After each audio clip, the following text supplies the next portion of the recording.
Today I'm going to talk to you about a different way to make your bed. A lot of times when I come into homes, this is sort of what I see, which is a really basic way, kind of inspires me.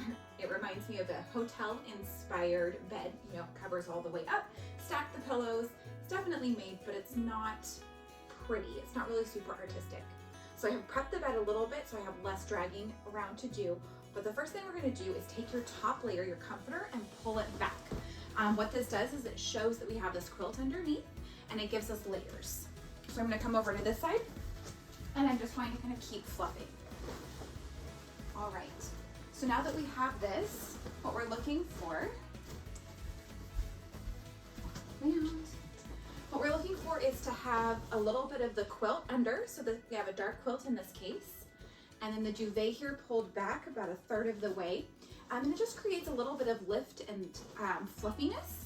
And then I'll just fluff a little bit down here and there. That looks better already.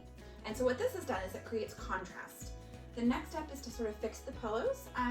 This isn't really interesting to look at. So what we can do is take our back pillows and just put them upright.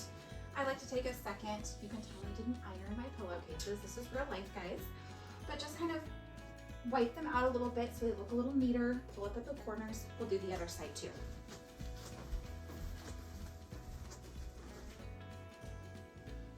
All right. Now, to help again create interest, I'm bringing in some more pillows. I know what you're thinking, that's a lot, but that's what creates that fullness. When you walk into a big department store, something like West Elm or Pottery Barn or Restoration Hardware, what you're seeing is a lot of elements on the bed on purpose. So they're really showcasing what they have, but they're also creating depth and interest. If you think of this as art or as a way to layer things, that's what we're trying to do here. So I'm bringing in one long pillow for this one, just something really simple. It doesn't always need to be a lot. This one is from the McGee and Studio Target line, which I just love. And then the last piece, I actually have this great vintage tablecloth that I have been using at the end of my bed. It just adds interest. So it has this great lace detail all the way through. So you don't always have to use a blanket at the end of your bed. It can be a piece of vintage linen. It can be a crocheted blanket. I'm tucking it underneath my duvet a little bit, fluffing it out so you can see that lace. And all we're doing here is, again, adding interest. So in the summer and spring months, I really like an all white bed or a mostly white bed.